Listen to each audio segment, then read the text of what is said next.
Built by horse players for horse players, AmWager is designed for speed, power, and ease of use. AmWager brings CAW-style tools to everyday horse players, including Dutching, ABC Ticket Maker, and Pro Percent, an advanced betting tool that lets you assign weighted percentages and build multiple structured wagers with a single click. Every month, AmWager turns the odds in your favor with 0% takeout on select tracks. These promos offer you up to $100 more for your winning bets and giving you value for your wagers not offered anywhere else. Rated 4.7 stars on Google with over 200 reviews, AmWager is trusted by horse players who expect more from their wagering platform. If you're looking for better tools and better value, you need AmWager. Void where prohibited. For terms and conditions, visit amwager.com. Must be 18 or older, 21 or older where applicable. Gambling problem? Please call 1-800-GAMBLER. In New York, call 1-877-8-HOPE-NY or text HOPE.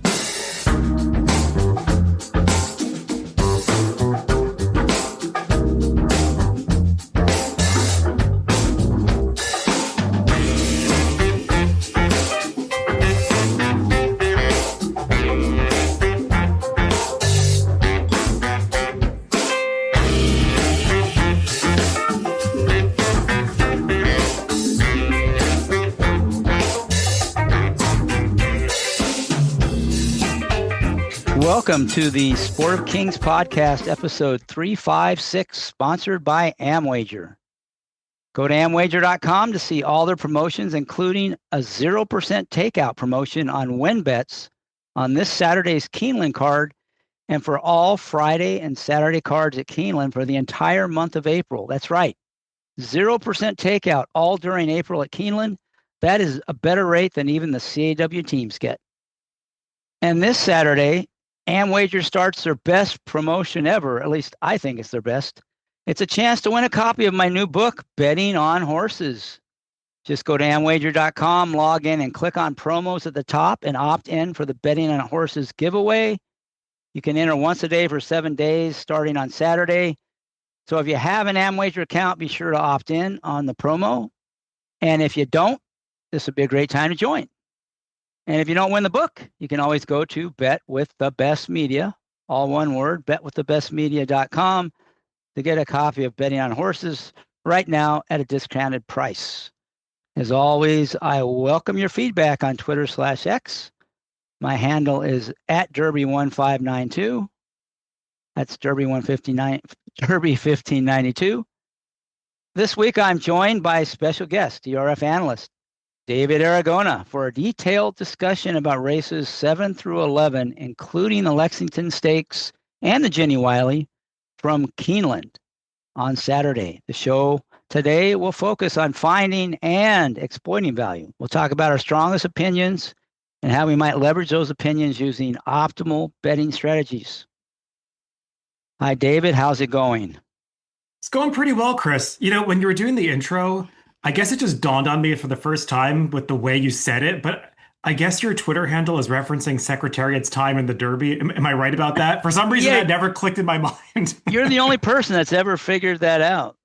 Yeah, it's exactly what it is. It's Secretariat's 1:59 and 2/5 seconds, the Derby record.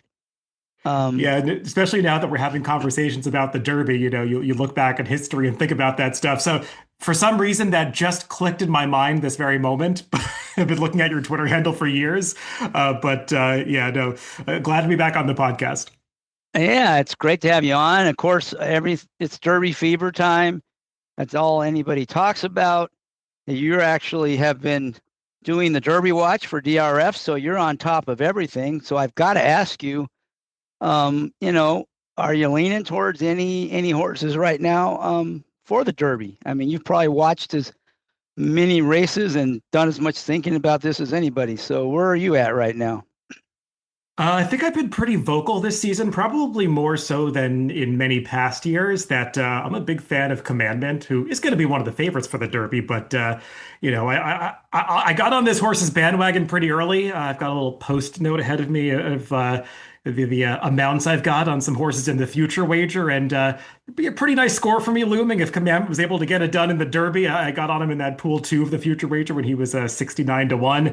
But no, I mean, aside from all of that, that horse has progressed through the preps exactly the way that you'd want to see. So, I mean, whether or not I ultimately pick him in the Derby, he's a horse that is definitely at the front of mind for me right now. But the Derby should be approached like any other race. I mean, you have affinities for certain horses, you have preconceived notions, but when the field is drawn, when you know the posts, when you see how the pace is going to set up, you have to sit down, evaluate all the factors that you normally would, make value assessments of these horses, and say you want to bet it on Derby Day. I mean, if you know that you've got some future wagers riding, that might influence how you bet the race on Derby Day. But I think you still have to go through your typical handicapping exercises because it doesn't do anybody any favors to get tied to any one horse too early.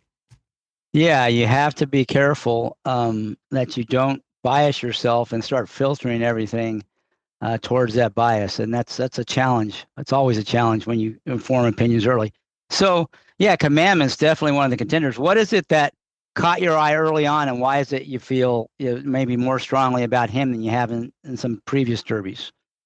I remember I was doing some research on the horses that I wasn't really familiar with when I was just kind of looking over the PPs for the horses in that pool two of the future wager last fall.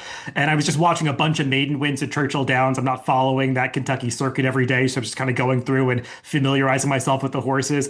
And there was just something about this horse's 7 furlong maiden win at Churchill, the way that he kind of got himself in a tight spot coming to the quarter pole. And I would say 90% of inexperienced horses would have been intimidated and backed out of that spot at the point in the race when they turned into the lane. But he just was super confident, bowled his way through, pushed horses out of the way, and got his body in front of them. And then obviously, finished well and galloped out. And there was just something, not even about how fast he ran or the performance, just like that mental fortitude to be able to find a spot and go through it at all costs. It just gave you the vibe of a horse that's going to be able to get the trip he needs in the Kentucky Derby. Who would have known that he'd progressed the way that he has over the next several starts? And obviously, that's a big positive that he's coming into the Derby with, 2 triple-digit Beyer speed figures, something that nobody else in this field can claim. But he certainly has looked like a horse that is going to benefit from added distance. I love the way he finishes, and he's adapted to different styles. So, like I said, whether or not I pick him, whether or not I bet him on the actual day, he's a horse that I can't imagine myself being against in the Kentucky Derby. Yeah, and a lot of good points. I mean, that being aggressive nature, willing to go through a tight spot, that could be all the difference in the Derby with a 20-horse field. So that's certainly a good attribute for any horse to have. All right, so I like to ask the guests, what their general approach is to how you evaluate races and how you decide which ones you might bet and how you might bet them kind of at a high level.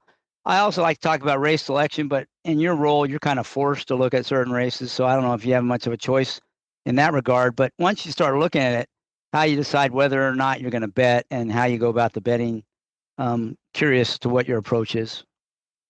Yeah, I mean, obviously, race selection does work a little differently for me, especially having to handicap all of the races on the New York circuit, making the morning lines there.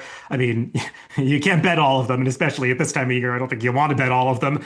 So you have to be a little selective as far as that goes, or at least I do, because just because you spend time on a race doesn't mean you've earned the right to bet on it. You have to, be honest with yourself about what the opinions are, how strong they are, and whether you have an edge in those races. But looking beyond that circuit, because it's not the best example, I try to find situations that speak to me, maybe just handicapping a race, whether it's something I uncover in a cursory glance or whether I spent an hour on the race, just uncovering some piece of information that maybe everyone won't be privy to, noticing something in a replay or seeing something in the pace of a race that maybe everyone else won't see in their past performances that's printed on the page. So just trying to find pieces of information like that and situations where they're really going to matter in the way that I expect a race to unfold. That's typically what I would consider to be a good bet. Yeah, that's good. I mean, that point you make about you're really trying to find some information that either is hidden from most people or that you interpret in a way that's different from them that kind of gives you an edge. That's really the important thing when it comes to betting, is how you set yourself apart from the crowd. because if you're just going along with the crowd, it's just impossible to find value, because by definition, you have to have some opinion that's different than the crowd. So that's something I talk about a lot in my new book. And I should have asked you this before we started, so I don't want to put you on the spot and you can pass on this, but I know you have a copy. I don't know if you've had a chance to look at it at all. If you had anything, if you have, if anything caught your interest or stood out as you've been reading it. I have the copy of the book right across from me. I've given it a cursory look, Chris. I like the way it's laid out. It's very easy to navigate. I've skipped around to some different sections. I have not had a moment to really do a deep dive or read the whole thing yet, but I certainly plan to. I'm a big fan of the podcast that the book was based upon, Bet with the Best. So I'm definitely going to take a deeper look at it when I get a moment. But it's things keep coming up at this time of year, so I haven't had a chance to just yet. Yeah, I have a feeling you might not get to it. You may not have any time for at least the next, 2 months through the Belmont, probably. Very busy time. So again, I apologize. I didn't want to put you on the spot there. That's fine. But, I think it is important, the point you made about you're really looking for something that others may miss. I mean, because if you don't find something like that, it's really hard to find a playable bet or bettable race. All right, so before we get into the races, one last thing I like to do is cover the betting menu for the track that we're talking about. I talked about Keeneland last week because we had races from there, but I'll quickly go over it again. Kentucky tracks, including Keeneland, have the penny breakage. That's a very player-friendly change. And Keeneland overall is below the median takeout for almost all bets except the pick six. They have a player-friendly 15% rolling double, a special all-turf pick three with a $3 minimum and a 15% takeout. Keeneland was actually the first track to introduce that bet. Several others have followed. I think it's a good bet. And recently, for this meet, Keeneland raised the minimums on pick threes and supers. So these higher minimums, some people complain about them, but I think they benefit just about all players for two reasons. Really, one is it just forces you to spread less and be tighter and focus on your opinions when you play those bets. I think most people tend to spread too much, so this kind of forces you to be a little tighter. That's probably going to improve your long-term results. And also, typically will bolster payouts when you find a value horse and you hit it. You're probably going to get paid a little more than you would have with the smaller minimums. That's not always the case, but because retail players have to spread less, and because the CAW teams can't be as precise in the way they batch their wagers, you typically have a better chance of getting an oversized payout on a long shot or a value play than you would normally. So I think it's a good thing. They also have a 15% takeout pick five, which is nice, but it has a consolation. And I don't like that because it significantly cuts into the return of if you do hit five. And I think most people are trying to get a score on the pick five. So I would prefer no consolation. Some people like it. But other than that, it's a pretty good menu. Unfortunately, despite all the issues Keeneland had last year with the late odds drops, CAWs still have unfettered access to all their pools. So that just means you have to really feel like you found value to make a play, given takeout and the competition from the teams. That's pretty tough unless you have a strong opinion. Although if you take advantage of the AmWager wager and promo and bet to win at Keeneland, that might be the way to go. That the takeout is 0, can't get any lower than that. So that lowers that hurdle. And that might be a way to focus your play. You don't have to limit it to that, but that might be somewhere you want to focus. All right, let's get started. This is a very challenging sequence in that all 5 races are completely different in terms of distance, surface, class. We get a taste of just about everything in these 5 races. And we started off with the 7th at Keeneland. It's an allowance race, a mile on the turf for older horses. It's a fairly competitive field. The favorite's going probably the 8-5 morning line favorite probably will be the favorite, Archipov. It's a Chad Brown ridden by Flavian Pratt. And then the second choice probably a strong second choice. He'll be Noble Confessor. He's coming off a layoff, but he's run some really good races in the past. What do you think about those two favorites? Is there one of those you want to lean on, or are you looking elsewhere? What do you think about this one, David?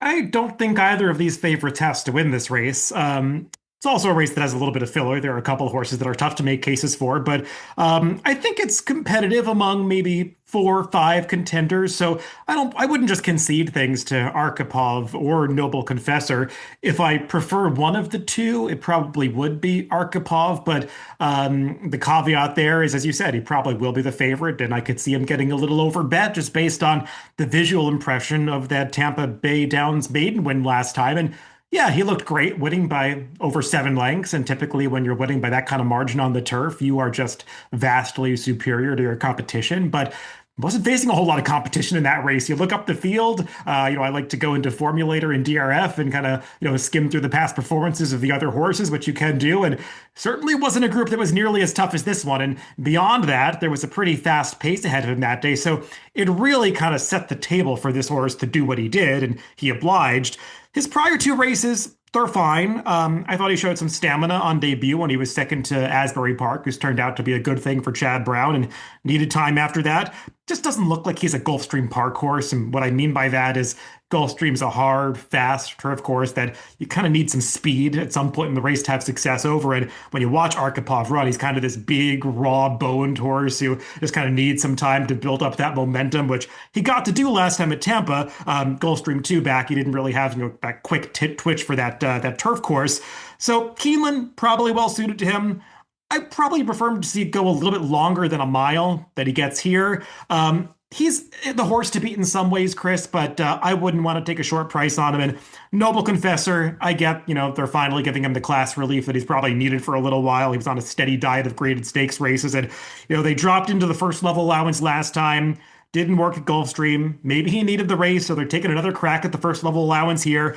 But I wonder if this is one of these horses that was kind of banging his head against the wall, facing superior rivals for too long, and maybe he's not going to take that step forward that he might have if they had taken a different path earlier in his career. So I think both of these favorites are potentially beatable.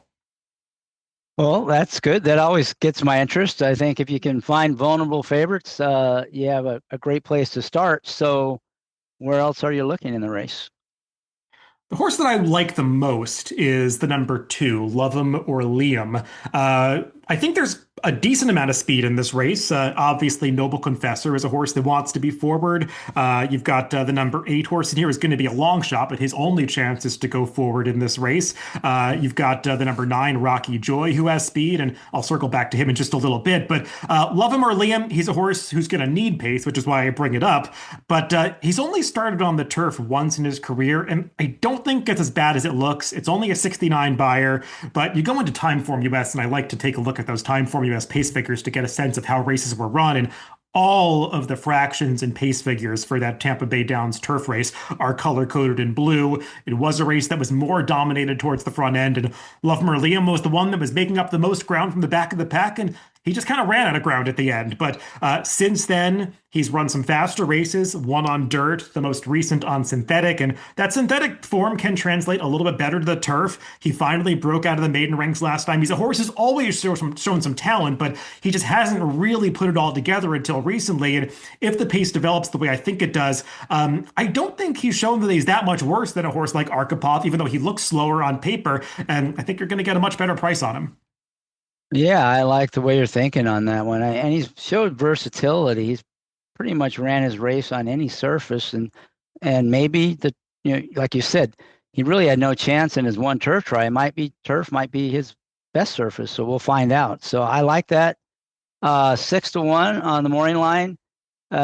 You thinking that's probably a good price? Do you think that's what he's going to go off 6-1 in here, given that Arkhipov and Noble Confessor both will probably take money?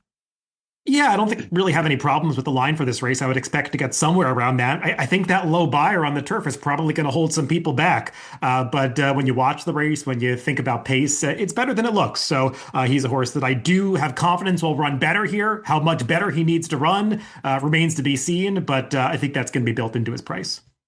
I'm not sure he has to run that much better, actually, if he gets a trip, especially with that good post. What price would you take on him? You know, if they're thinking this might be a win bet for you, the two. Yeah, I would say minimum, let's go 9-2, 5-1. I mean, if this is a horse that takes a ton of money, then it kind of defeats the purpose of, being somewhat against horses like Arkhipov and Noble Confessor because it's going to mean they're all relatively similar prices. And, I probably would say that Arkhipov is a slightly more likely winner than Love Him or Liam. But I think if he's somewhere in the 9-2 range or above that, that's going to be fair odds based on what my opinion of his chances are. Yeah, I think you'll get that price for sure. And I'm not that convinced Arkhipov is that much better. So I kind of like the way you're thinking. Anything else in here that you liked, or is that kind of your main opinion? Anything else? Yeah, I said I was going to circle back to the number 9, Rocky Joy. I don't want to be too dismissive of this horse. I know he's coming back for a trainer that I've never heard of, and I would imagine most people have never heard of because you do a Google search on him, and personally, I came up with nothing.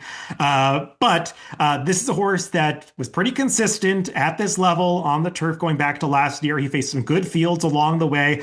I know he tailed off a little bit at the end of the year, but one of those races was on synthetic, so I won't be too hard on him. And sometimes these horses that are switching trainers but going out for the same owner, they just get overlooked because the name's not that familiar. But imagine the ownership knows what they're doing, giving this horse to somebody, giving them a chance. He's got some fast workouts coming in. So I don't think it's too much of a stretch to say this horse could be competitive here if he just gets back to some of his better performances from Keeneland last year. So, I don't know if he'd be like an A horse or a key horse for me if I was viewing this as a pick 5 wager or looking at the turf pick 3. But if he's a huge price on the board, he's one that I could throw a few bucks at or definitely include him in an exacta wager with Love Him or Liam. Yeah, I mean his best race is fit. The trainer's a question mark, but you'll probably get compensated on the board because of that. So that's pretty interesting. I don't have much to add other than I do like one horse you haven't mentioned, and that's the 3-horse Sicilian Defense.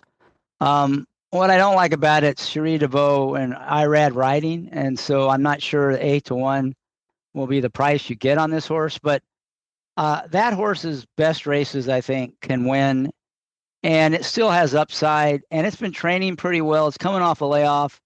I watched one of its recent workouts. It outworked a horse named Reagan's Wit, who's a stakes winner.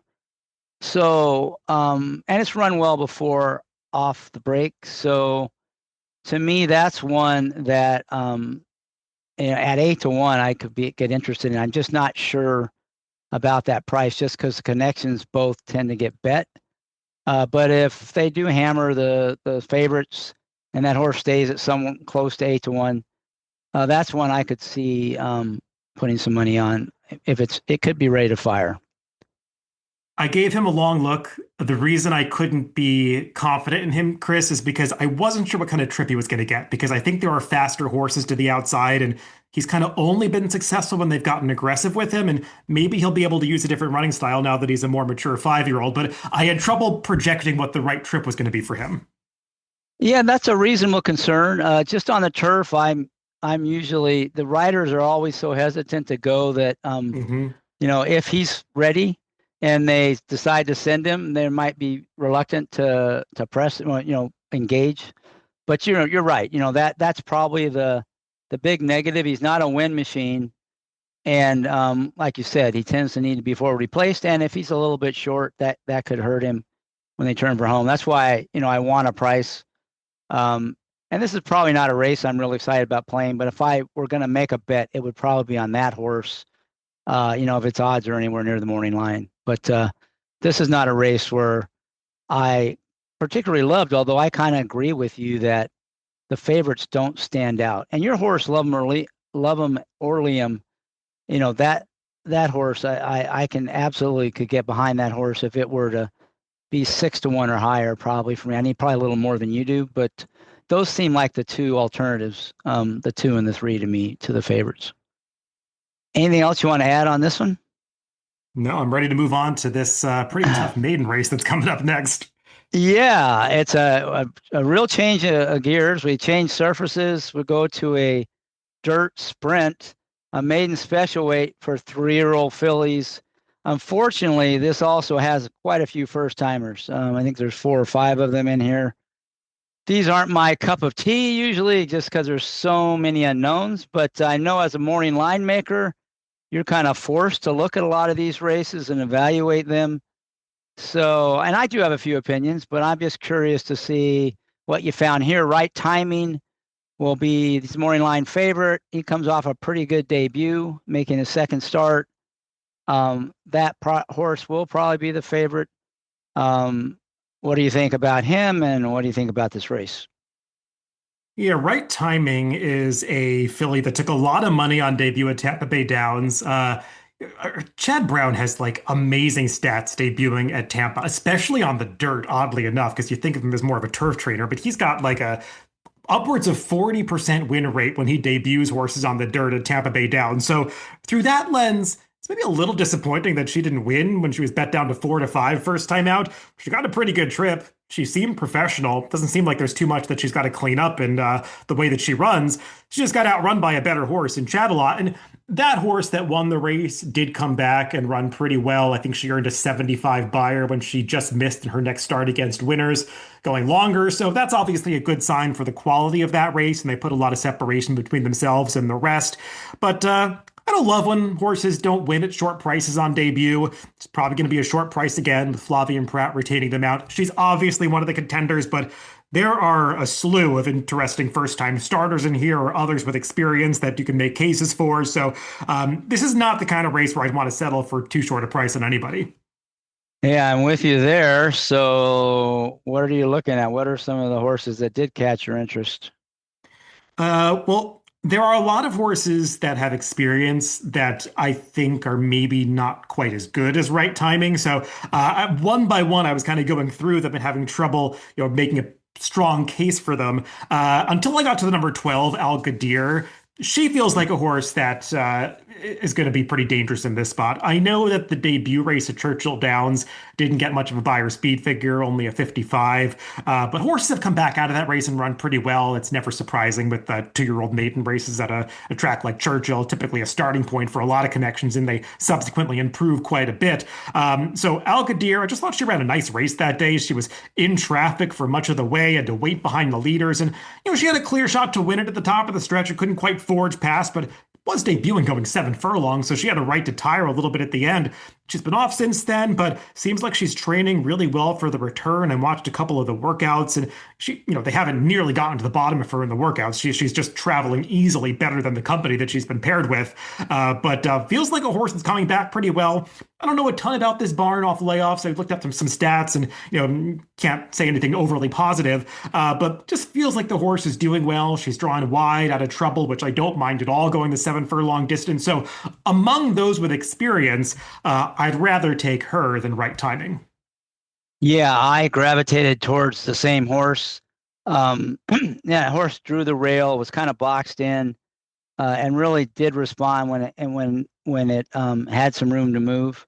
And like you said, that was a strong race. 3 of them came back and won, and with pretty big improvement, at least in their time form, U.S. figures, and been training well. I mean, I had a 46 and change work and been outworking the workmates, and drew that nice outside post for that distance. That's probably not a bad post at all.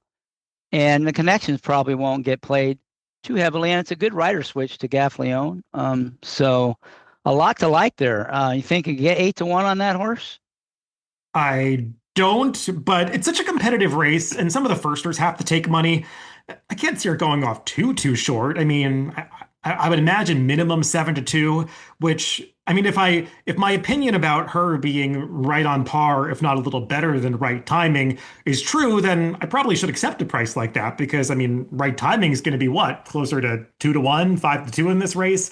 So I think it might still be value on her if she's a bigger price than that horse.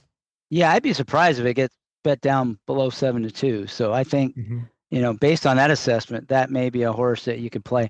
All right, so there's a lot of other horses in here. You probably got a few other ideas. What else are you looking at? Yeah, there are a few first-time starters in here. I wish I could have seen more workouts on a few of them to get a better sense of how good they are. That's especially true for the number 8, Epic Proud Mary, who feels like she could be one of the ones who's live. I mean, $350,000 Into Mischief yearling who has a little bit of pedigree. Usually, you don't need more than that Into Mischief on the top side when you're evaluating pedigrees, but can't really watch this one's workouts. I was kind of looking up to try to pair who she worked with. I think that March 8th drill was in company. If the times match up, I'm kind of making this guess, was in company with a horse named Where Luck Lives for Lynch, who did win with an 86 buyer her maiden race off that workout. So perhaps there's quality there, but I can't speak with enough confidence because I haven't seen enough of the horse to really know. So she's one that's kind of on my radar, but waiting to see how she gets bet. A horse that I don't really care if she gets bet that I would want to use in this race is the number 11 Bell, going out for Kevin Attard. It's kind of interesting that she's showing up here for a trainer that primarily operates up at Woodbine, and that this one is debuting at Keeneland when probably could debut at Woodbine in about a month's time. I only saw one of the workouts, and you can't read too much into it because it was a 50-3 maintenance drill. It didn't look like they were asking a whole lot of her, but I just liked the way she was going. Seemed like a horse that was well within herself in the way that she moved. You look at the pedigree, it's a little more turf. She's a foal to a horse named Celestial City, who was primarily a turf horse, but she go a little deeper into the second generation. Her second dam is a horse named Vespers, who was very versatile, going back and forth between dirt and turf. So especially with the Uncle Mo on top, that's plenty of dirt pedigree. So I wouldn't be surprised if this one has a little more dirt inclination than that full sibling. And Kevin Attard is a trainer that can definitely win on debut. And it was kind of drilling down, looking at the stats. He's only had one first-time starter debut on the dirt in a sprint over the past 5 years, and that horse was a winner at I think down at Gulfstream at a decent price. So maybe meaningful that this horse winds up at Keeneland. And I know if you're looking up kind of the 2-year stats and formulator, you don't see any relationship between Kazushi Kimura and Kevin Attard, but remember, he used to ride up at Woodbine. I think they've got something like 60 wins together going back over the past 5 years. They used to be a team. So I think Bell is pretty interesting, maybe the most interesting of the first-time starters in here. Yeah, everything you said. I mean, that it's interesting to me that he's not waiting for Woodbine with that horse. So he must think it's pretty good. So I think it has a good gate work. And like you said, it had a workout that I watched where it outworked Dinah, who's a stakes placed horse. So, certainly seems to be training well. And 12-1 is a pretty juicy price if you're to get that on there. Yeah, and she's the kind of horse that might slip through the cracks because Kimura is a jockey that doesn't take a whole lot of money. These aren't connections known for winning at Keeneland. So, like I said, I wouldn't be too concerned if she's sitting up there on the board at around 12-1. I wouldn't take that as a negative that she's not live or something like that. Yeah, I agree. Anything else in here? Not too much. I mean, I took a look at horses like the number 1, Hey Winnie. I didn't see enough in the debut. I'll mention the number 5, She's Our 10, who was extremely green on debut, but almost so green that I wonder how much she can clean it up from start 1 to start 2. So that kind of held me back with her a little bit. Yeah, I agree with it. She was very green. So you guys wonder how much she won, how much she learned from that. She has been training well, though. A couple of workouts I watched where she was working with some decent horses, some not so good, but she's been training really well. And second off a layoff, second off start of her career, she might have learned a lot. She's probably still not going to have it all figured out, but she didn't run too poorly at all on debut despite the antics. So I could see a case for that one as well. Anyone else? I got a couple others I might mention, but anything else you have? I'll let you mention yours because those were the main horses that I was most interested in. Well, the other one I don't think it's going to be a great price, but the 10 horse is another first-time starter, La Ricasa, I guess is how you would pronounce that. It's Will Walden trains, who he's just a good trainer. His horses run. And he's getting better stock now. It's like a $750,000 yearling. I watched the gate work. It broke really well and kind of settled nicely and finished up well. He hasn't started a lot of firsters on dirt sprints, but it's kind of interesting. He's only won 1 out of 9, but he's been the money 8 out of 9 times. So his horses are ready to run at first asking. I just have a feeling this horse may get bet if it's ready to run. It's 6-1 already, which is kind of short in a race like this for me. But it's one I would probably have to include if I were going to play any kind of wager on this race, which I probably won't, unless El Gadir, goes off at 8-1. So that's probably the other one that I would mention. Just as of the firsters, seems like there could be a lot of potential there with that one. Yeah, I watched that gate workout at Turfway that you're referring to, the 47, and it was fast. I didn't love it though, because she was really asked in the second half of that workout to get the time, and she just like really shut it down on the gallop out at the end of that workout. And you watch it, she's like this very thin-bodied horse. There's not a whole lot to her. She doesn't exactly look like a sprinter. The progeny of Authentic, I mean, that's sometimes one of the hallmarks of them, that there's just not a whole lot to them. And I think that's one of the reasons why Authentic doesn't have a particularly high first out win percentage. So it looks good on paper, and on the surface of things, yeah, she won the workout by a lot, but just some of the minor details in the work were holding me back with that horse. So I mean, I know you mentioned this before. You always want to consider these Will Walton horses because it seems like they're almost all live. Yeah, and it may not win, but it probably will be in contention just based on statistics and the trainer. But those are some good points that you make.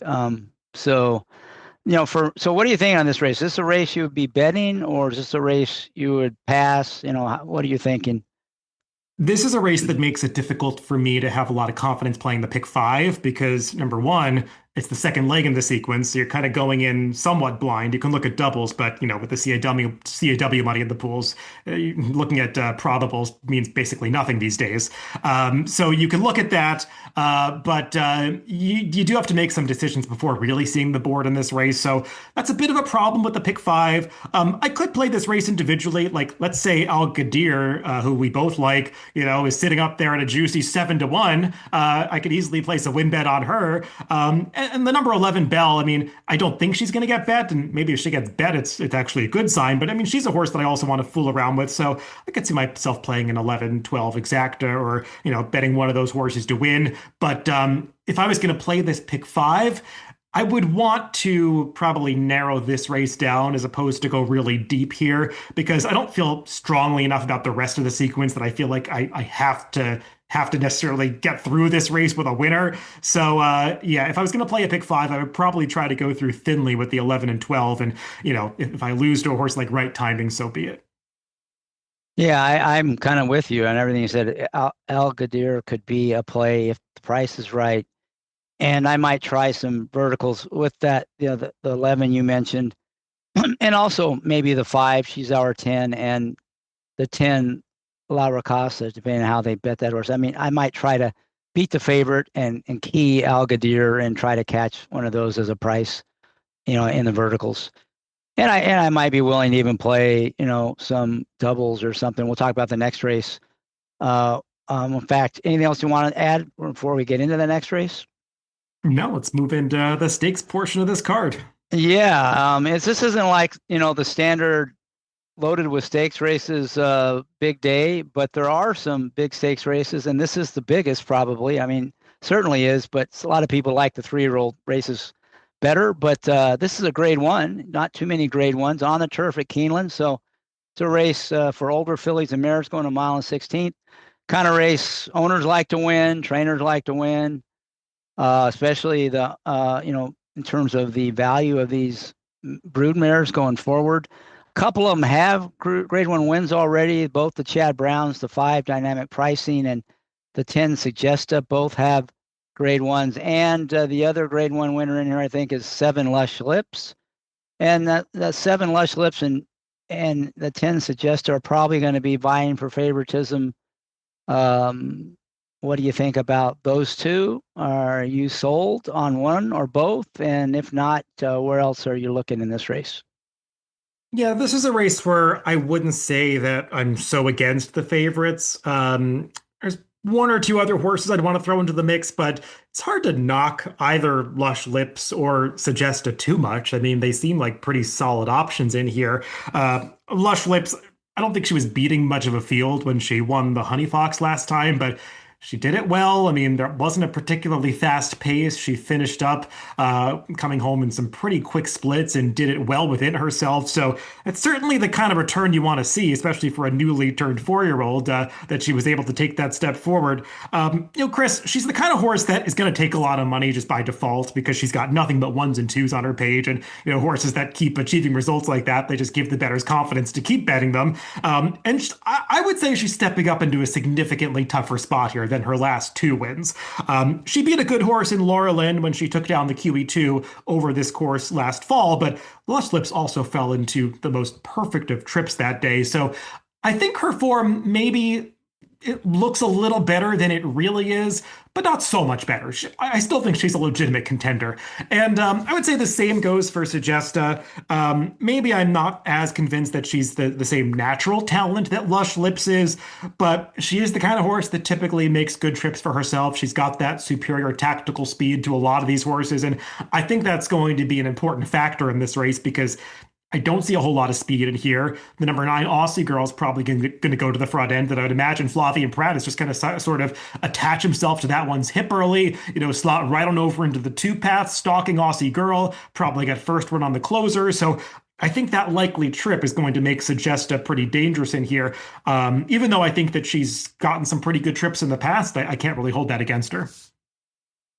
Yeah, I mean, I think the only thing I would say is just, Deep Satin, from a figure standpoint anyway, really isn't any faster than a lot of these horses, right? So that always makes me kind of willing to take a shot against a horse like that. Oh, she does have Lush Lips, you mean? What did I misspeak? You said Deep Satin. Oh yeah, no, yeah, Lush Lips. Yeah, she's solid and she never runs a bad race, but like you said, I think this is a tougher field than she's ever faced, and I'd be willing to kind of take a shot against her. So are you thinking, is there any alternative to those two, or are you going to lean on those two? What are you thinking in this race? Yeah, I see one alternative that interests me. It's actually the other Brendan Walsh horse, the number 1 Expensive Queen. I'll be honest, I didn't quite buy into this horse at first. I did a video on the Racing Form YouTube channel with Marcus where we handicapping the last card at Fairgrounds, and he was talking this horse up. He was so confident she was going to run well in that race, and I got to admit, I just didn't quite see it. Marcus has written in his article, The Race Advance, for this race that, she didn't have the chance to fulfill her potential last year because she had some hoof issues, and it's one of the reasons the connections laid her up after the Gamely. I thought her return at Gulfstream was okay, and maybe in retrospect, she's just not quite as good on the all-weather as she is on the turf, because I loved the visual of that win at Fairgrounds. I mean, she was never on the inside. She just looped up outside of that field and produced this superior kick to get away from them through the stretch. I know that Medoro had like a moment of trouble in behind her, but that horse was never getting close to Expensive Queen on this day. And I like that Brendan Walsh is stepping her up to run here. I mean, he could have told the connections, hey, I've got a bullet for this grade 1 Jenny Wiley. Let's wait for a grade 2 or grade 3 for Expensive Queen. But no, they're going to give her a shot in the grade 1. She gets to retain her usual rider, Luis Saez, who's done nothing but win on her. And I imagine Luis is in a pretty good mood after he picked up on the horse that I think is the most likely Kentucky Derby winner earlier this week. So she's drawn the rail. I just think Expensive Queen is sort of like the one horse that's going to be a middling price that I can get to in this race. Yeah, the other Walsh, and it is interesting that he has them both entered. And I really liked, I was with Marcus last time. I loved the horse, and it delivered. And I do think it has some upside. I mean, it's done really well. I thought it's run well both in its starts this year, and seems like this is a great spot for that horse. So I'm with you on that one. Yeah, you might get 8-1 if given that. He has the other horse, Lush Lips, who will take a lot of money. So certainly could see that one being playable. Anything else? Yeah, I respect the recent form of the number 8, Destino Doro. She had some trouble in the middle of that Hillsborough last time, kind of get steadied on the backstretch, and then had to come around to horses and make that big move through the lane.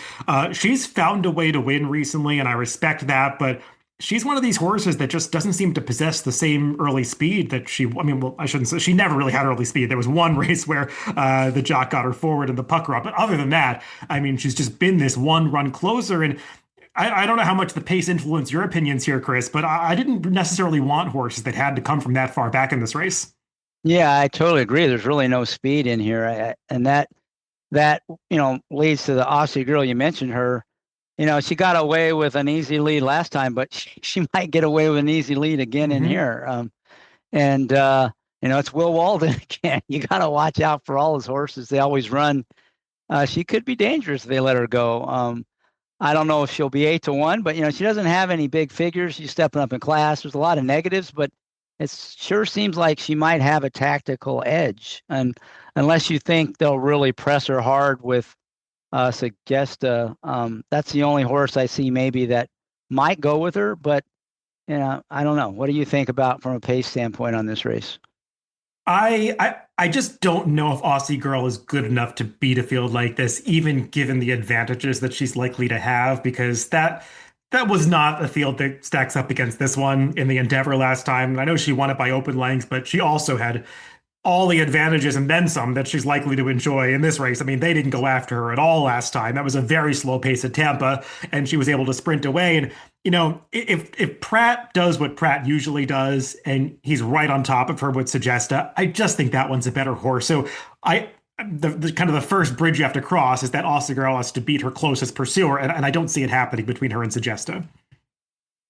Yeah, I think that is the question: is she good enough? And I think Suggesta will be the one that makes the first run. I just don't know how much pressure Pratt will try to put on her. If he doesn't think she's that good, he might be happy to just, stock a tepid pace and then take over whenever he feels like it. And if he does that, maybe Aussie Girl has something to tank. But like you said, even in that scenario, you would think Suggesta probably runs her down, right? I think that's what you're saying. And then if he somehow holds off Suggesta, got to hold off everybody else. So I'm kind of with you there, but I just thought it was interesting just because of the trainer and the pace scenario that you can't eliminate Aussie Girl, even though from a number standpoint, you might be tempted to do that at first glance. I actually love a horse in here that's kind of a crazy bomb, but I think it's kind of a legitimate chance. I'll be curious to see what you think. And that is, I maybe it was a Freudian slip. That was the 6 Deep Satin. The reason I like that horse so much is because it's race 2 back at Keeneland, which was against a lot of these same horses like Suggesta and Dynamic Pricing. She got beat half a length for it all, but she was the best horse in the race, I thought. She did not have a good trip at all. She got hung really wide in the first turn, got shuffled back, and then she was hung wide, and they made an early move with her going into the turn, so she went wide again, and she went to the lead. And at that point, I figured she had no chance. As she had burned a lot of fuel and covered a lot of extra ground, but she dug in, never quit, only got beat a half length. I think with a different trip, she could have won that race. And now she comes in, it is off the layoff, but she's run well before at Keeneland off a break. She got beat a neck last year in an allowance, but it was over a yielding course. And she actually debuted at Keeneland and ran a good second, closing fast. So I think, she likes the course. They'll probably have her ready. The fact they brought her back in a grade 1 at Keeneland, you would think they're going to have her cranked up. And it would mean a lot if they could win a grade 1 with this horse. So I just think off of that one race, and maybe that's asking a little bit, but off that one race, there's no reason why she could not win this race with a better trip, and she'll be a big price. And she will be forward too. I mean, she's probably going to could have a perfect pocket trip behind the, Aussie Girl and Suggesta. And, I think she's a pretty good horse and kind of at a bomb price. I'd have to play, and I'll probably back her up with some horses. But, I could see her and Expensive Queen being 2 horses I'd like to use, like box those 2, play them some other ways, and then maybe include a few others. But I'm really interested in that horse at a big price. I don't know what you have to say about that one. Her other races are okay, but they're certainly not at this caliber. But she has been in this kind of a race, and I thought ran a winning effort if she would have had a better trip. And She gets Brian Hernandez, who really likes to save ground. And if he can get her over to the rail in the pocket, she has a big chance, I think. Yeah, I gave her a long look, and I think you summed her up pretty well. I maybe came to a slightly different conclusion, but saw all the same things. If she was coming off that First Lady performance, I'd probably love her in this spot. I think her last race just kind of left a bad taste in my mouth because that was Breeders' Cup weekend, and I thought the bettors were crazy. I mean, to me, she had run, a winning race in the First Lady. I thought that she was every bit the equal of Special Juan coming into that Gold Cova, and she was awful in that race. She got a good trip and just did nothing with it. So she is kind of one of these horses that on some days looks like she's grade one material, and on other days looks like she's not even close to it. So I wonder which version of her is going to show up in here off the layoff. But if she is around 20-1, I mean, I certainly wouldn't want to talk you off her. Yeah, it was shipping out to Del Mar. Something could have happened in the ship. She might just didn't like it there, and then she went on the bench. I'm willing to forgive that one. So I'm just going off of that. The last time she ran at Keeneland against this kind of field, she could have won the race with a better trip, I thought. So for me, 21, that's a gift if you can get that in here. It doesn't mean she's going to win, but I think she's a good bet. One horse I'll mention that I'll use somewhere, probably mostly underneath, that's going to be a similarly big price is the number 2 Fast Market, who probably isn't good enough to win the race, but they finally figured her out late last year that she's a turf router, and they tried a bunch of things early on that weren't working. And, she had just gotten good when they put her away for the winter, obviously because turf season ended.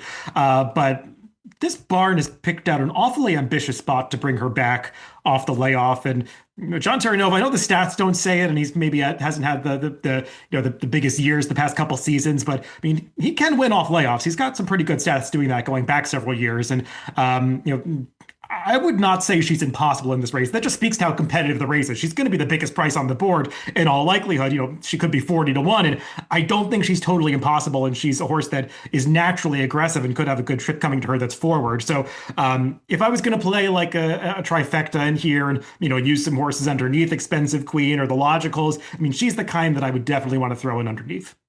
Yeah, I like your thinking there. She's going to be a giant price. Yeah, she could be 50-1.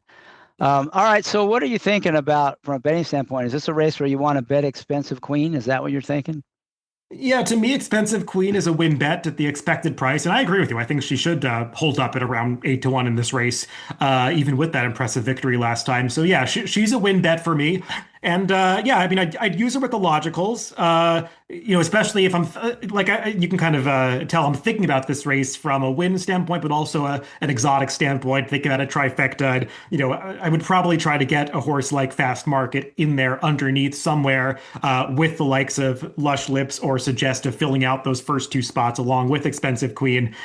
So I think about the race that way. When I play exotic wagers like that, I don't like to spread too much. I typically will try to pick out 1 or 2 horses that I want to finish in specific positions, whether I can pick the winner or get a long shot that I can key in the 2nd and 3rd spot.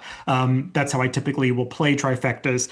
So kind of I'm thinking about Expensive Queen as the win candidate and Fast Market as the bomb to get underneath somewhere. So I'll probably play around with some combinations like that. For a pick 5, it gets a little more difficult if we want to talk about that, because I do think that there's a scenario where Lush Lips and Suggested just are the 2 best horses in this race, and either they run 1-2 or one of them wins. That's a likely scenario.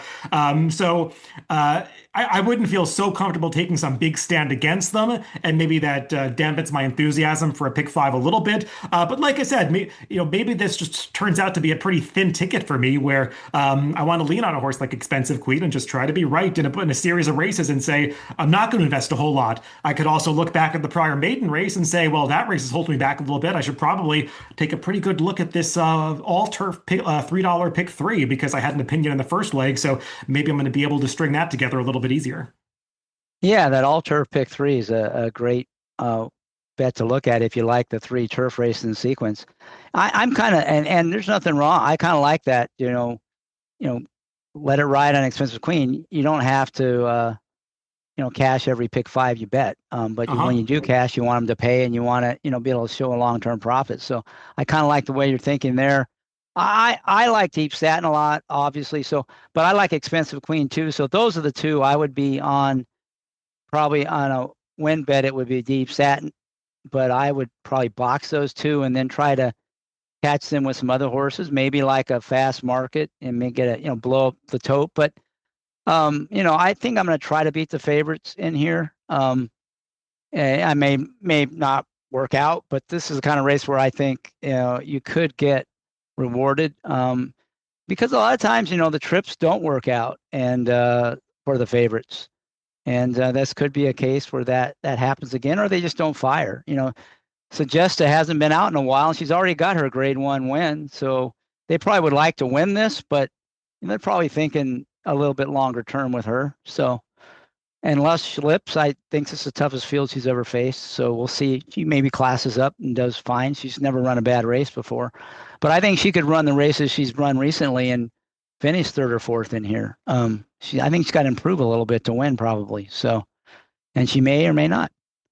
So I think it's a good race to play. And I like your horse, and I like the 6 as well. And I could see me playing some doubles back to like El Gadir as well. So, and maybe even, probably I didn't really like that first race in sequence too much. All right. Anything else on this one? We'll go on to the next race. No, let's tackle the Lexington. Yeah. So we go now to another graded stakes. This is grade 3 and it's on the dirt routing, 1.16 miles for 3-year-olds. So another very different race. I wouldn't necessarily call this a Derby prep. I don't think any of these horses will be in the Derby, but they could be in the Triple Crown Trail, especially the two Brad Cox horses. If they were to run well in here, I could see them taking a shot somewhere down the road in the Triple Crown Series. They're going to be the favorites. Quite different coming in. One's coming in off a really big race. The other one's been chasing a lot of good horses and hasn't really quite been good enough. What do you think about those two, 9 Easem and 10 Confessional for Brad Cox? Are you going to lean on those? You're going to try to beat them?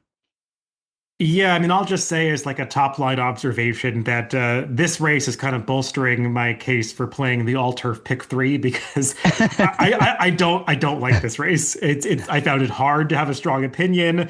As for the two Cox trainees, I thought that they were both worth taking on to some extent, though. I had more trouble poking holes in Confessional, just given the complexion of this race. Well, I pulled the field initially, saw he was in here, and was thinking, oh, I'll find a horse to like more than Confessional, just kind of knowing how he ran on the Derby trail. But you start to go through this field, and it's a weird cast of characters. And Confessional looks pretty good comparatively, so I can't be totally against him here. I'm a little more skeptical of however you say his name is Zoom. I don't know. The number 9 horse in here. That was not a good field that he was beating at Colonial, to say the least. I mean, when you get that bet down to even money off a 38 buyer debut, I think it speaks a little bit to the field that you're lining up against. And yeah, he won by a lot and he came home really fast, but it's Colonial. You don't put too much into that. They're running over a paved highway there. So I don't think that performance is so comparable to the kind of effort we're going to see from him on Saturday at Keeneland. I don't know. He's not the most impressive horse for me watching him train. I just don't have a real sense of how good this horse is. And if he's anything close to 2-1, to me, that's insanity. I would not want him at any kind of short price in this race. So he's not for me. Confessional's a horse I would use. But I think there are a couple of others that are offering mild interest. I mean, I don't see why the number 1, Corona de Oro, is 6-1 versus half or a third of that price on the two Cox trainees. I don't know how you felt, Chris, but in a lot of ways, when I handicapped this race, I thought Corona de Oro was the one to beat. Yeah, I mean, he's progressed with every start. His first route race was, he really seemed to turn the corner. And, he draws inside post at this distance, probably not a bad post. So, yeah, I can see that. He certainly seems like he's as likely to win as the Cox horses, in my mind anyway. Or not as likely, not too much less anyway. I think he's maybe more likely to win personally. I think that horse makes a ton of sense. And I struggle to see how he's going to be 6-1 in this race, but maybe I'm wrong about that, and connections will matter a lot. Corona de Oro, I mean, he was right there with a good horse sprinting two back at Fairgrounds, and that maiden win last time going longer, it holds up to scrutiny, and he's bred up and down to be better going longer. So I think Dallas Stewart was just getting some races into him before the eventual stretch out. I didn't put him on top, and maybe I should have if he was going to be 6-1 in this race, but he's a horse that he's one of two that I would definitely use significantly here. Yeah, I think you could get your price. I mean, he's just coming off the maiden win at Fairgrounds, and he did get beaten convincingly by Confessional at Keeneland in the fall. So I think you might get your price on that horse. Yeah, and he's got the rail, probably a good trip coming. So Yeah. just another reason. I'll mention the other horse that I have interest in before I throw it over to you. It's the number 4 Enforced Agenda. I don't know how good this horse is, and I was kind of banking on him being twice the price of Corona de Oro. And if they're similar prices, I probably prefer the one. But Enforced Agenda, I liked his debut race. You don't really see it in the running line, but he didn't have a great start that day. He was off about a length slowly. He had to be used early to get into that forward position. And once he did, I liked the way that he just kept battling and finding more on the front end. Seemed like a decent field that he beat. Obviously, Atino's come back and run well out of that race. And then last time in the Jerome, hard to be as positive about that effort. He was third in a 4-horse field, but you watch the replay, he just never changed leads. He seemed like he wasn't totally focused that day. There was a layoff following that, so maybe he had a slight issue. Seems like he's training better for this comeback. Javier Castellano's got that familiarity with him, so that's a good sign to me. So he seems like a horse that might be ready for a step forward, and he's gonna need to step forward because he's not as fast as some others. But he was one of the few in here that I could project a faster performance or some upside for, because there are a lot in here that maybe have a fast race or two, but it's hard for me to make the case that they're going to improve on those races or get back to them. Yeah, I think between the two, Corona de Oro and Enforced Agenda, I like Corona de Oro quite a bit more. Although Enforced Agenda is that kind of horse, he just really hasn't had. We haven't seen the best. We don't know what his ceiling is right now, and so he could surprise. But the layoff at that point in time, I didn't really like that too much. But maybe he developed some, and maybe something was nagging him in the, earlier on, and he could improve. But between the two, I would need a bigger price on Enforced Agenda than I would on Corona de Oro. Same. Yeah. Anything else? Because I had a couple horses in here I could mention. Go ahead. You go for it, because there's one other horse I was going to mention that I don't really like to win the race, but I'll let you talk about the horses you like first. Yeah, I have a feeling you're not going to like this one, but I do. It's the 3 Decisive Win. Doug O'Neill, he can be really aggressive the way he spots horses, but he doesn't. Sometimes they don't run, but sometimes they do. And I have a lot of examples where he's done something like this, and they were high on this horse. He was 3-1 on debut. He had some fast works coming in. He got in a speed duel and got a little tired late. But I didn't think it was a bad effort. And the fact that they are, bringing him back, routing, going across country in a graded stakes means they're still high on him, I think. And he had kind of like a Baffer-like gate work before this race, and it was pretty fast. And if you watch it, he did it well within himself, I thought. When they asked him to quicken late, he did. That was a good workout. It's asking a lot, but he showed a lot of natural speed in that first race, and that was a strong race. I mean, the winner, Crude Velocity, came back and freaked last week, ran some huge number in its second start. So there was some quality in that maiden race. And I just have seen Doug O'Neill do this enough. And I look, if he shows that kind of speed, he might be able to clear. And at Keeneland, being on the lead is never a bad thing, hardly ever. And so this horse could surprise at a price. So it could also completely flop. So it's not a horse you could, bet with total confidence, but I bet a lot of horses like this where I know I'm going to be wrong more often than I'm right, but I think in the long run you come out ahead. So I kind of like the 3 decisive win. Think he might have a shot at wiring this field. Or even if they, they try to relax him, he might have a lot of talent. I think he's better than his last race would lead you to think. And the fact they spotted him here is caught my eye. So that's kind of where I'm leaning in this one. Yeah, I gave him a long look because he's an intriguing horse in this race. It seems like a crazy spot to try off of a fourth place finish on debut, but obviously they liked him that. I mean, for him to be 3-1 in that maiden race, where if memory serves, there were 3 Bafferts in there, and he was 3-1 into the teeth of them, as well as into Civil Liberty, the other O'Neill horse who was graded stakes placed as a maiden coming in there, and kind of oddly, the horse he was dueling with on the front end, or one of them, was Civil Liberty, the other O'Neill horse. Right, so that was kind of a strange situation. I wish he finished a little better, but you're right. The pace was fast, and he had a right to get tired. His pedigree is, it does say route is going to be better, so he's got that going for him. I just didn't know if he'd have the fitness for this particular task. But if he's 15-1, far be it for me to talk you off him, because I mean, I know you look at the time form US speed figures. He's got the highest number in the race. Obviously, it's because of the huge pace adjustment that Craig builds into the numbers. But that's reason enough to take a shot at a horse that's going to be double-digit odds. Yeah, I think you're cutting out a little. You're cutting in and out a little bit right now, David. So maybe just repeat that last sentence.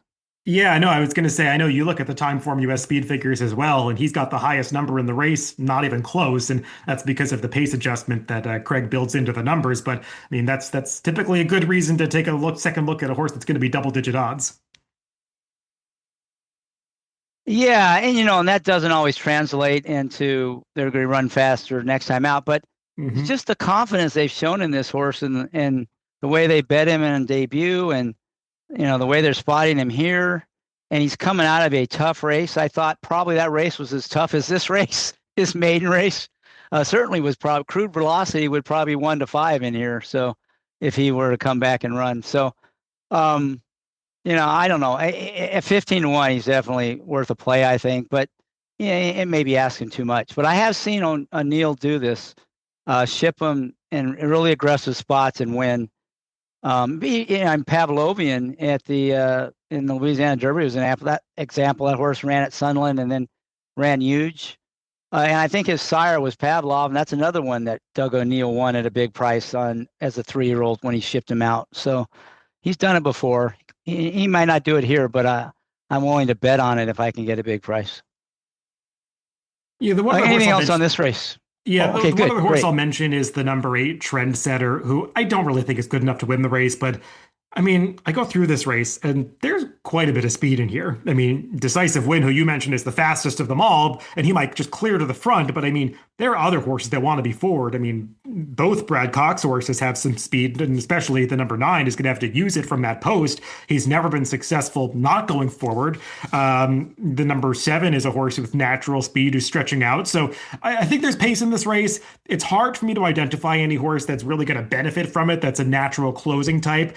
I think Trendsetter is a horse that can get the distance and finish. I know it looks like he didn't finish off his last race in the Rushaway.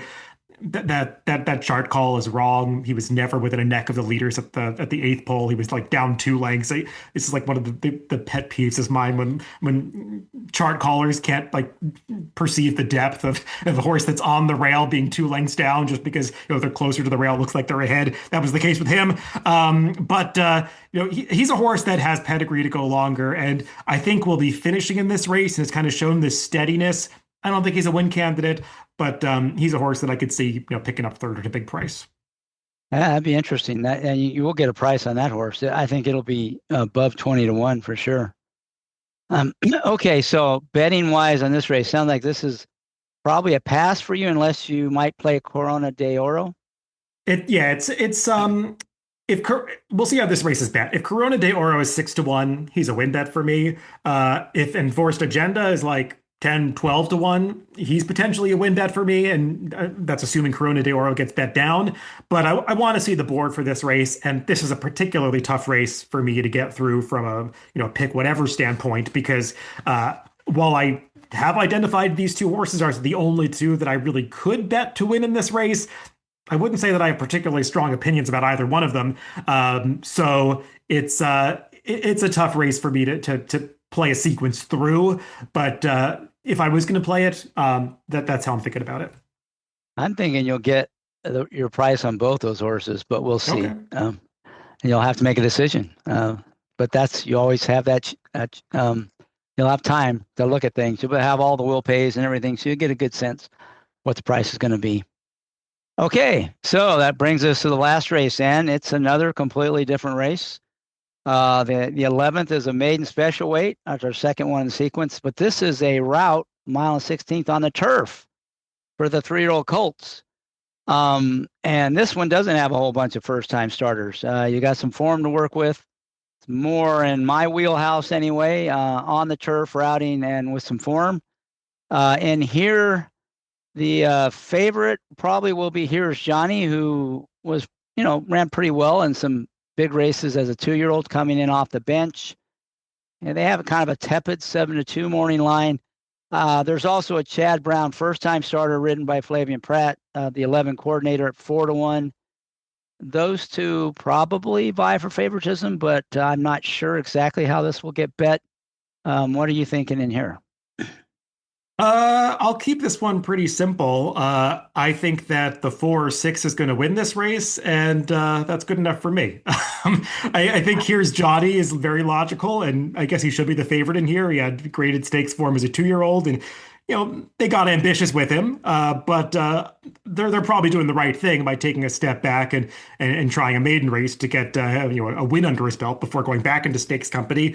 I don't know how short a price I want to take on Ray Handel, going to Keeneland to try to win a race there. I think he's done it before, but I mean, where the horse is going to be bet, you're typically more confident with connections that have success on this circuit. But obviously, this horse has form that makes him the one to beat. And I think the number 6 West End Kid is very much the other horse in this race. I fully expect them to be the two favorites in here. And you just have to watch the replay of West End Kid's debut to see why anybody would like him in here. I mean, he was just in traffic every step of the way. He was getting kind of shuffled on the turn at Gulfstream. Frankly, when you're watching the race and you see him get steadied out at most tracks, you would say it's the quarter pole, but at Gulfstream at the top of the stretch, it's more like the 3/16 pole. To see him get steadied out at that point and then see that you look down at your form and see he loses the race by only a length and a quarter. I mean, you don't believe it until you see him just fly across the wire at the end. This is a horse that has way more ability than the result he achieved on debut. And he's going out for your favorite trainer, Will Walden, who does love to win at Keeneland. So I fully expect this horse to put things together second time out and be much more successful. I would say I like West End Kid a little more than Here's Johnny. I think that their prices are going to be a little more comparable and probably lower than they are on the line. But I would be mildly surprised if anybody aside from those two wins this race. Yeah, I am with you on West End Kid. And gets the blinkers on. That's a good move for, well, of course, about any move is good for Walden. But yeah, he's 3 for 11, 7 for 11 in the money with blinkers on in their second start. So I think, and like you said, he looked like he had a lot of talent and just had a miserable trip and still ran well. So I think he's the most likely winner. So if they do bet Here's Johnny down, I could see myself, playing West End Kid. But we'll see. I have a feeling that 9-2 will not hold up on that horse. Yeah, I'm thinking that we're going to see like an 8-5, 2-1 situation, and maybe probably Here's Johnny is the favorite because he's got the Breeders' Cup staring you in the face as his last race. But I think the Ray Handel trainer line is going to hold some people back a little bit, and Will Walden gets bet in Kentucky, so I think they're going to separate themselves as the two favorites, and probably Here's Johnny the slight favorite, but I wish I thought West End Kid was going to slip through the cracks here, but I'm skeptical that's going to happen. Yeah, and that would probably be a pass for me at 2-1. What do you think? Anything else? You'd say just those two. I do have one other horse I wanted to mention, but anything else? It sounds like you're pretty much just a 2-horse race, and it's going to be the two favorites. And one of those two are going to win it. It sounds like it's your opinion here. Yep, and that's how I would close out an all turf pick three, which it sounds like the wagers come together in my head as we've spoken about these races. But the the other two you could look at, I guess, are the three Royal Guard and the 11 Coordinator. And I'll just mention about that first time starter for Chad Brown, Coordinator. Nice pedigree by Kingman. You go a little deeper. It's a nice Juddmonte female family. It's the family of a Nebraska Tornado, I think was a Group One winner on the turf. I found an interesting stat for Chad Brown. Over the past 5 years, in turf routes in Kentucky, over 27 with just five hitting the board. So he has not debuted the good ones in Kentucky. And almost more surprisingly, 0 for 2 at Keeneland. And the surprising part about that is that the sample size is 2. So Chad Brown typically gets overbet. People think he is a lot better than he actually is with first-time starters. So I imagine this one's going to take money with Pratt and as the rider. And I won't be surprised if he pans out to be okay, but not a horse I'd want to bet on. Yeah, it definitely sounds like one you want to fade, and maybe the only other one in here to take money. I do have one other horse I'd mention, maybe not so much to win in here, but as a potential underneath.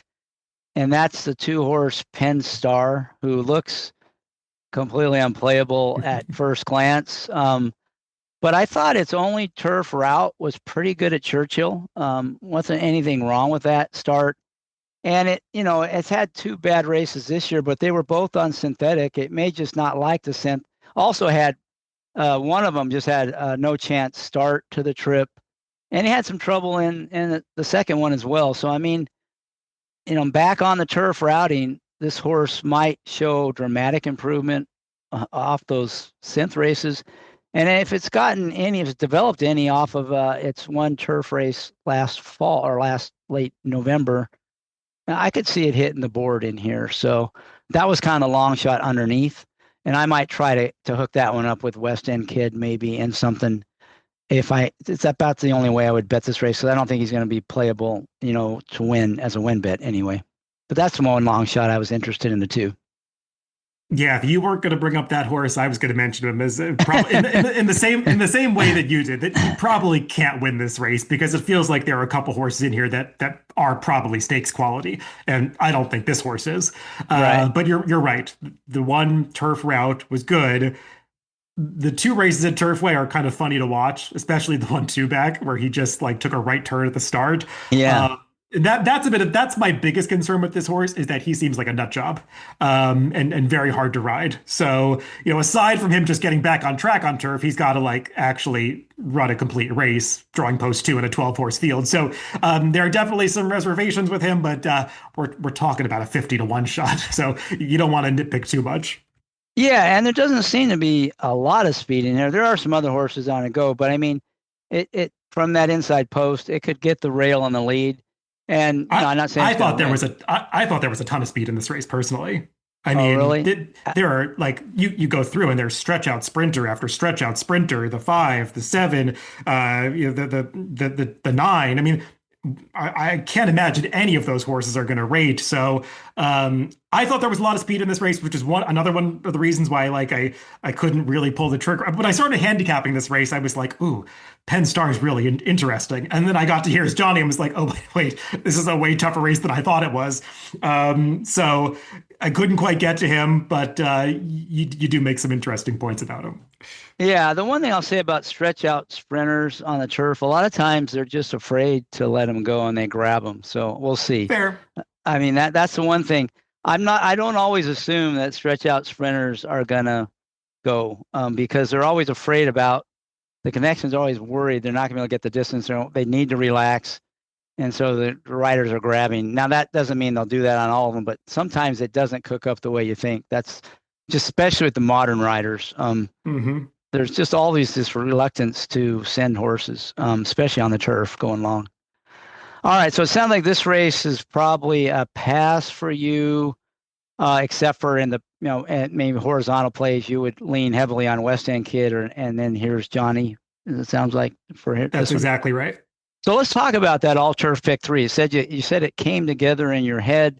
That's the 15% $3 minimum, and that would be the 8th. Let's see, the 7th, that was that turf allowance. And then we had this grade 1 stakes, the Jenny Wiley, and then it finished up with this maiden race at the end. And what are you thinking in that sequence? Yeah, so for that all turf pick three, as you described it perfectly earlier, the beauty of it is that it kind of forces you to really narrow down your opinions and play a relatively thin ticket. And it's kind of the way I'm thinking about it, that I want to play a base ticket for a higher denomination than just $3, and then maybe play around with a couple of other B tickets to complement my A ticket at the base value. So my A ticket would be just a very simple Love 'em or Liam, the number 2 in race 7, with the number 1 Expensive Queen in race 9, with the 4 and the 6 in race 11. So 2 with 1 with 4, 6. And that's kind of my base wager. And I'd play that one for more than the base value of $3.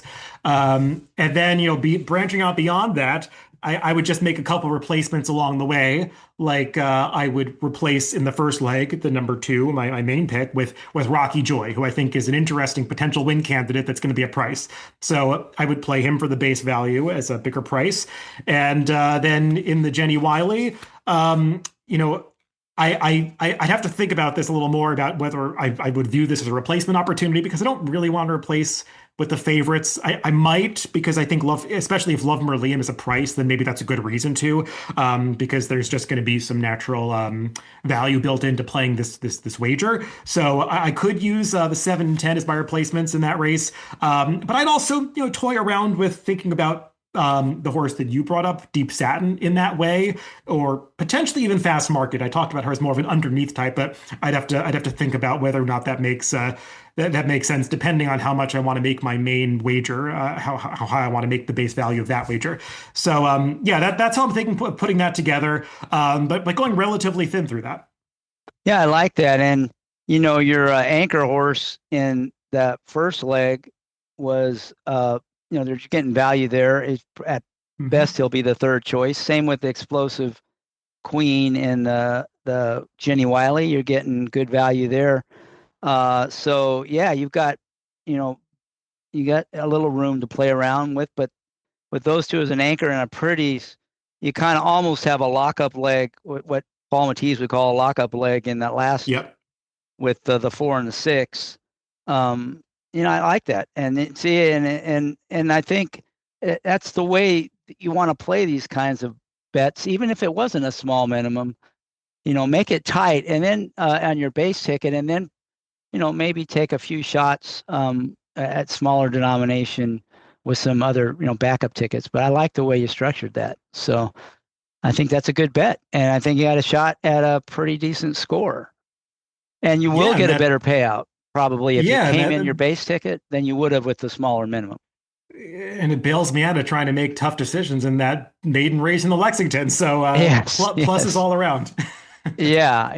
And you don't always, that's a good lesson. You don't, even if you like to play the pick 5, you don't have to play every one you look at.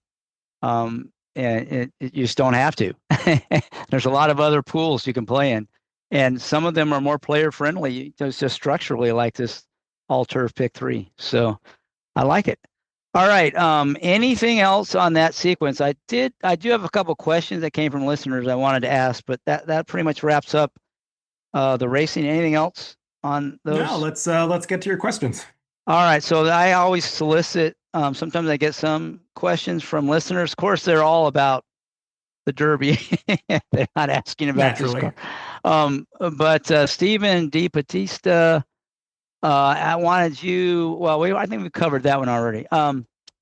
At Real Chess Champ on Twitter, he asked about Danon Bourbon, the Japanese horse. He noticed he had set a stakes record in his last race, and with a fast finish. You have any opinion yet on Danon Bourbon, the Japanese horse? I think it's going to be a tough year for a Japanese horse to win the Derby, because it does feel like a Derby that's fairly top heavy. I mean, I've been talking up one horse, but I think all three of the likely favorites are fairly legitimate, and you can probably even broaden that out to like the top six contenders. I mean, you wouldn't be surprised if any of them won the Derby, and even if you're against them, I mean, there are reasons to like them, and you have to recognize. So, a horse like Den on Bourbon.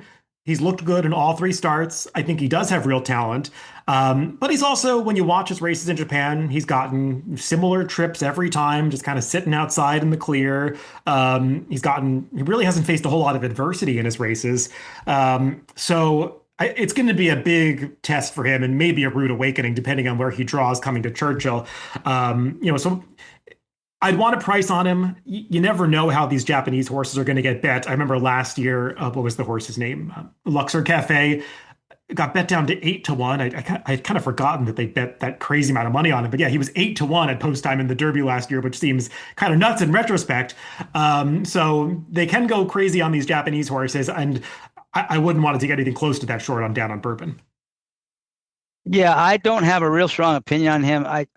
I don't like these horses that haven't ran anywhere but Japan because you don't get a good sense of how fast they're going. At least when they run at Dubai, usually you can kind of get a sense for, where they fit from a speed standpoint. But I will kind of echo, I think, what you're saying. And that is, I've been kind of pro-Japanese horses recent years just because I thought there was some value there and they were getting underrated. But I think now with Forever Young winning the Breeders' Cup, those days are past. And if anything, they might be negative EV plays now. So I'm not quite as interested in those, although I do want to get a sense for where I think this horse fits. But I agree with you. I'd say at first glance, I would say he probably doesn't stack up with the top few from the U.S. But I just don't think there's going to be a lot of value there anyway. And that's my biggest concern about the Japanese horses. Is it just from a value standpoint? I don't know if it's going to be there. Yeah, if there's a value horse from Japan in this Derby, I think it's probably more likely to be Wonder Dean, who will usually one of the Japanese horses takes money and the other one gets kind of ignored. And I could see Wonder Dean being the ignored one. And I don't think there's the disparity in quality between them that a lot of people are assuming. Yeah, I think Wonder Dean ran pretty well in Dubai. It didn't finish as strong as I'd like to see, but I think that it ran a race that makes it have a shot in the Derby. I don't know if I would pick it to win, but I might want to include it in a superfecta, put it that way. All right. One last question. This is from Mikey at Pods8. Have the point system and some other changes led to a different pace dynamic in the Derby than prior to the point system? I guess the answer is yes, because prior to the implementation of the point system, you did see fast pace after fast pace and pace collapse after pace collapse in the Derby. Not without fail, but more often than not. And we have seen some changing dynamics in the Derby over the years. I feel like in recent years, we've kind of gotten a little back towards a pretty fast-paced flow. Not always a super fast pace, not a Bodemeister fast pace, but I mean, you tend to see a fair race flow in the Derby at the very least. Medina Spirit obviously won on the front end, and I think got away with a 47 half mile. That's relatively rare in the Derby, and I think even in the I should say even in the point system era, it's relatively rare. And we'll see if that happens this year. I mean, there are a couple of speed horses that I think are still on the fence for the Derby. So this could be one of those Derby fields where there's not a ton of pace, but just naturally in a 20-horse field, when you have jockeys vying for early position to not get hung out wide and the field has to spread out for horses to get over, you just find that the pace heats up, even if it doesn't seem like there's that much speed on paper. Yeah, and I agree with you. I think it used to be almost, you would assume there's going to be a hot pace unless something weird happens before the point system. Now I think it's just situational, like you said. You still see hot paces. In fact, some of them have cooked up because of the Japanese horses, and that might happen again this year. There's a Japanese horse that's a need the lead type that's probably going to gun right out of there. That could be a pace factor and might help increase the pace. So I do think it's not a given like it used to be.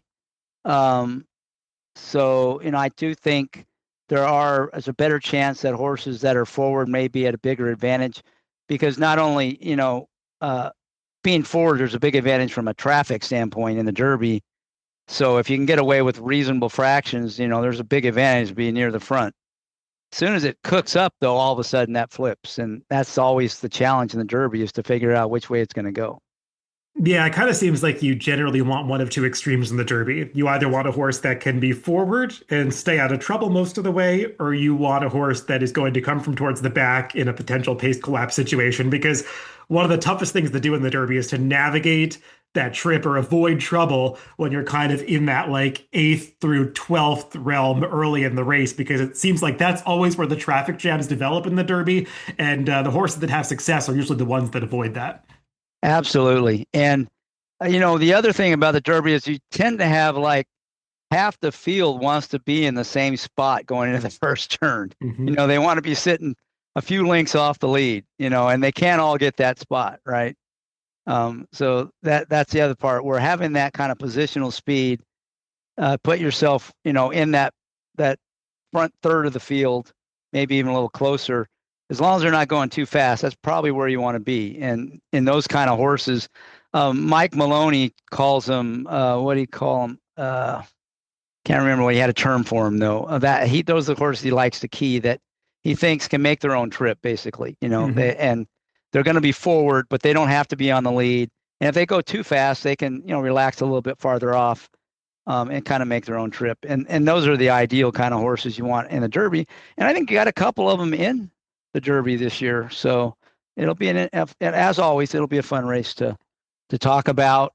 And we'll be talking about it a lot for the next, how are we far off? Are we now? 3.5 weeks? Just over 3 weeks. I know. Yeah. It's early this year, like right at the beginning of May. So it kind of May 2nd. Yep. Yeah. All right. Well, that'll probably wrap things up. Although I do want to I got to make another plug for the book, Betting on Horses, at betwiththebestmedia.com. If you're interested, please take a look. I appreciate any support.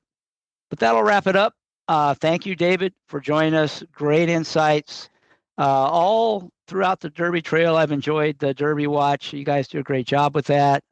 Now you can relax a little bit. You just got to wait till the final decisions get made about who's running and see if there's any late defections. But we got a pretty good idea of who the cast of characters are. And once the post draw happens, we'll be able to start zeroing in on what we're going to play. That makes it the most exciting 2 minutes in sports. We're all looking forward to that. That'll conclude show number 356 of the Sport of Kings podcast. Good luck this weekend, and please enjoy the Brooklyn Boogaloo Blowout. Cheers. All right, it's a wrap. Thanks.